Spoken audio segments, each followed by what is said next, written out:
کہ قانونی طور پر ان کو بتا دے، میری طرف سے انہیں قانونی طور پر یہ نوٹس دے دے. خدا ان کو نوٹس دے رہا ہے کہ جب تم ہیومن کنگ انسانی بادشاہ لے کر آؤ گے تو انسانی بادشاہ جو ہوگا وہ اس الہی انتظام سے، جو خدا کا انتظام ہے، جو کہ سپر نیچرل انتظام ہے، بادشاہ جو خدا کی، اور یہ لوگ خدا کی بادشاہت کا حصہ تھے کیونکہ خدا بادشاہ ہے، تو اب یہ اس بادشاہت سے علیحدہ ہو رہے ہیں.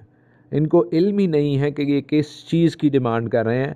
اپنے آپ کو اونچا نہیں کر رہے، اپنے آپ کو ممتاز نہیں کر رہے، بلکہ اپنے آپ کو باقی قوموں جیسا کر رہے ہیں، اپنے آپ کو عام بنا رہے ہیں، اپنے آپ کو آس پاس کے لوگوں میں ملا جلا رہے ہیں، ملاوٹ کو ایکسٹریم پر لے کر جا رہے ہیں کہ ہمارے اوپر بادشاہ بھی ویسا ہو جو باقی قوموں جیسا ہے.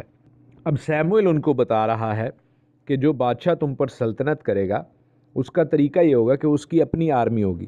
پہلے تو والنٹیئرز ہوتے تھے سارے، یہ رضاکار ہوتے تھے. جوشوا کی زیر نگرانی ہم دیکھتے ہیں کہ ساری قوم کے نوجوان جو 20 سال سے اوپر ہیں، ہٹے کٹے ہیں، انہوں نے جنگ کر لی. خداوند کا ہاتھ چونکہ ساتھ ہے، فتح مل گئی. لیکن وہ کہہ رہا ہے کہ اگر تم دنیاوی بادشاہ بناؤ گے تو وہ اپنی آرمی بنائے گا، اور آرمی بنائے گا تو اس کا مطلب ہے کہ جو پہلے رضاکار آ جاتے تھے، والنٹیرلی لوگ آ جاتے تھے، ایسا نہیں ہوگا. وہ پکڑ پکڑ کے تمہارے بچوں کو آرمی میں رکھے گا. پھر چونکہ وہ بادشاہ ہوگا، اسے اپنے رتھوں کے لیے اور اپنے رسالہ کے لیے نوکر رکھے گا. کیا کہ وہ اس کے رتھوں کے ارد گرد اس کی ہیومن شیلڈ بنائیں گے، انسانی دستے جو ہیں اس کو محفوظ رکھیں گے. تو بادشاہ بچ جائے گا لیکن تمہارے بچے مارے جا سکتے ہیں. پھر وہ کہہ رہا ہے کہ 1000 کے سردار اور 50 کے جمع دار، یہ ایک آرمی کا ایک عہدہ ہے، یہ کوئی جو ہے صفائی کرنے والے نہیں ہیں. لیکن وہ کہہ رہا ہے کہ بعد سے حل جتوائے گا اور فصل کٹوائے گا. کیوں؟ کیونکہ تمہاری فصلیں بھی لے لے گا، تمہاری فیلڈز بھی لے لے گا. کیوں؟ تاکہ وہ ٹیکس سے اس آرمی کو، پہلے تو رضاکار ہوتی تھی، والنٹری آرمی ہوتی تھی، لیکن اگر اب پراپر نیشنل آرمی ہوگی، قومی فوج ہوگی، تو بھائی اس کا تو آپ کو ان کو تنخواہیں دینی پڑے گی. تو وہ آپ کی فیلڈز، آپ کی کھیت ہی لے کے ان کی تنخواہیں دے گا نا. تو پھر آپ ان سے بھی جاؤ گے، اور صرف تمہارے بیٹے نہیں جائیں گے. پھر آگے وہ کہتے ہیں تمہاری بیٹیوں کو بھی لے گا. ان کو، ان لوگوں کے لیے جو روٹی پکانی ہوگی اس کا جو دربار بہت بڑا ہوگا. تم چاہتے ہو کہ تمہارا بادشاہ اچھا لگے تو اس کا دربار بھی بڑا ہوگا. دربار میں شاہی مصائب بھی ہوں گے، کورٹ یارڈ میں جو کورٹیزنز ہیں وہ بھی ہوں گے. تو وہ کہہ رہا ہے کہ تمہاری بیٹیاں ان کی خدمت کریں گی، ہر طریقے سے ان کی خدمت کریں گی. یعنی تمہارے بیٹے اور بیٹیاں جو ہیں وہ نوکر چاکر بن جائیں گے، بادشاہ کے غلام بن جائیں گے. ابھی خداوند کے ساتھ تم ریلیشن شپ میں ہو، ایک رشتے میں ہو، تمہارا بادشاہ تو ہے لیکن تم آزادی کی زندگی گزارتے ہو. اس طرح تم جو ہو اپنے بادشاہ کے غلام بن جاؤ گے. اس کے باوجود یہ ساری آرگیومنٹ، یہ ساری جو ہے بحث، ان کو سمجھانے کے باوجود بھی ہم دیکھتے ہیں کہ لوگ سیموئل کی بات نہیں سنتے. وہ کہتے ہیں ہم تو بادشاہ چاہتے ہیں جو ہمارے اوپر ہو. 9واں باب بھی ہم ساتھ ہی شروع کر دیتے ہیں، کیونکہ 9ویں باب میں ہم دیکھتے ہیں کہ خداوند بڑی جلدی سوئفٹلی موو کر رہا ہے. تو نہ صرف میں آج بڑی سوئفٹلی اور جلدی سے موو کر رہا ہوں، ہم دیکھ رہے ہیں کہ سیموئل جلدی سے خدا کے پاس گیا اور خدا نے بھی جلدی سے ان کا انتظام کر دیا. خداوند بڑی جلدی ان کو وہ شخص دکھا دیتا ہے جو بادشاہ مقرر کیا جاتا ہے. 9ویں باب میں ہم کیس کے بارے میں دیکھتے ہیں، سنتے ہیں، جو کہ بنیامین کے قبیلے کا ایک شخص ہے، اور لکھا ہے کہ وہ بنیامینی ہے اور زبردست سورما ہے. سورما کے لیے جو عبرانی ہے اس میں 2 لفظ آئے ہیں، ایک ہے گبور اور ایک ہے خائل. گبور کا مطلب ہے مائٹی، اسٹرانگ، قوت والا، اور خائل کا مطلب ہے ویل ٹو ڈو، یعنی امیر. تو نہ صرف یہ امیر تھا بلکہ یہ طاقتور اور قوت والا بھی تھا.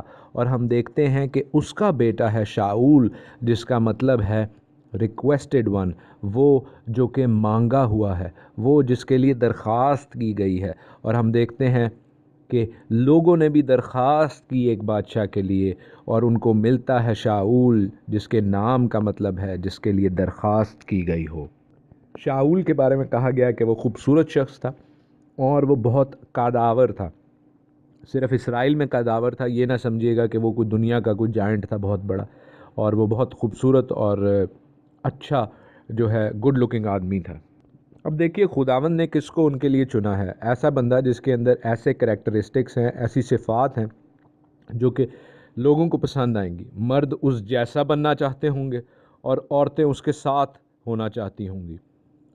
خداوند نے لوگوں کو وہی دیا جو کہ وہ ان کی آنکھیں دیکھتی ہیں، جو کہ فزیکلی، جو کہ دنیاوی طور پر وہ ایک شخص میں دیکھنا چاہتے تھے۔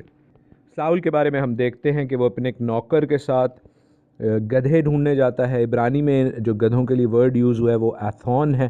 ایتھون کا مطلب ہے کہ یہ ایک بڑے قیمتی قسم کے گدھے تھے، انفیکٹ یہ فیمیل ڈونکیز تھیں، اور اس وجہ سے کیس نے اپنے اس بیٹے کو بھیجا کہ وہ جا کر ان گدھوں کو ڈھونڈ کر لائے۔ گدھوں کو ڈھونڈتے ڈھونڈتے وہ صوف میں پہنچ جاتے ہیں۔ ہم نے شروع میں دیکھا راماتیم زوفیم وہ علاقہ تھا جہاں پہ القانہ رہتا تھا، جہاں پر یعنی یہ سیمول کا باپ، اور یہ اسی علاقے میں آ جاتے ہیں۔ دیر ہو گئی ہے انہیں، ان کو علم، آپ یا ذہن میں رکھیے کہ ان کے پاس موبائل فون نہیں تھے، وہ جا کر اس شہر میں مرد خدا ایش الوہیم کے پاس آتے ہیں اور کہتے ہیں کہ شاید وہ ہمیں بتا دے کہ وہ گدھے کہاں پر ہیں۔ جس غیب بین کے پاس، جس کو سیر کہا جاتا ہے، یہ آتے ہیں، وہ نبی ہے خدا کا سیموئل۔ پہلے زمانے میں اسے غیب بین کہا جاتا تھا، اب اس کو نبی کہتے ہیں۔ میں نے آپ کو بتایا تھا کہ سیموئل جو ہے وہ ایک ٹرانزیشنل فگر ہے۔ سیموئل جو ہے وہ تبدیلی کا پیش خیمہ ہے، اور کئی چیزوں میں تبدیلی ہو رہی ہے۔ یہ آخری قاضی بھی تھا، اس کے بعد بادشاہت شروع ہو گئی، اور جو پہلے غیب بین ہوتے تھے وہ اب نبی انہیں کہا جانے لگا، تو یہ ان میں سے بھی پہلا ہے۔ اور ہم دیکھتے ہیں کہ یہ کس قسم کی قربانی یہاں پر ہو رہی ہے۔ قربانی جو ہے وہ ذبح کی قربانی ہو رہی ہے، جو کہ والنٹری قربانی ہوتی ہے، خاص قسم کی قربانی ہوتی ہے۔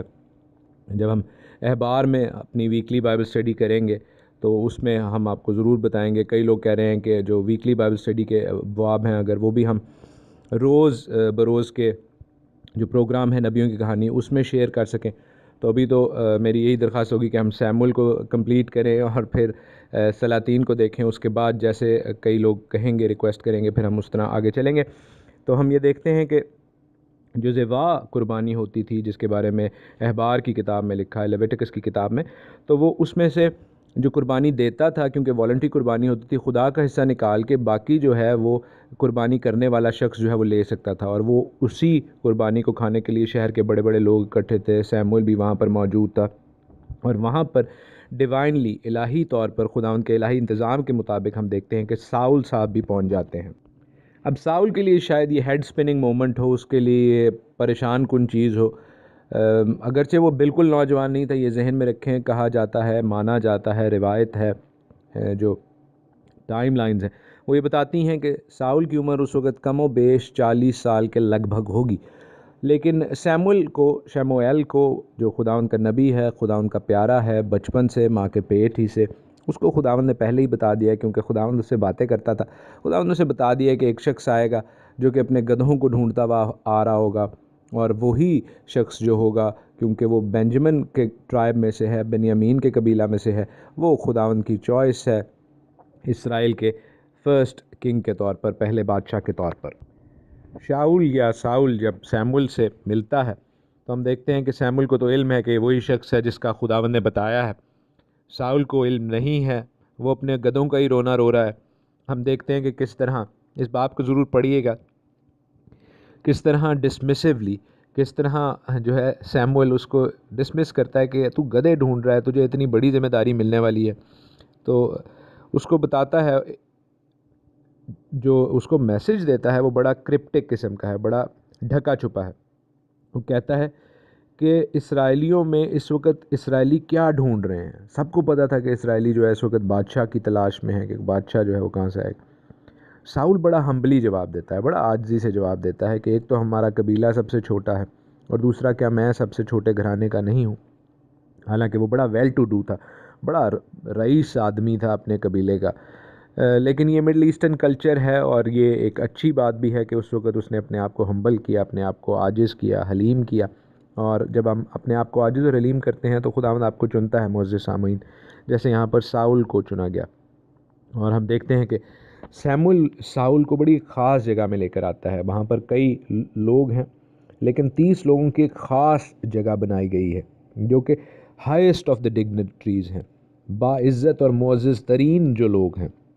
اور سیموئل جو ہے، جو کہ اکلوتا نبی ہے، سارے لوگوں نے اس سے درخواست کی ہے کہ بادشاہ کو ڈھونڈے، یہ جو ہے اس جگہ کے شیف سے، باورچی سے ریکویسٹ کرتا ہے کہ جو ران کا ٹکڑا ہے، جو ٹانگ کا ٹکڑا ہے، وہ لے کر آنا اور وہ اس شخص کو، ساؤل کو دینا۔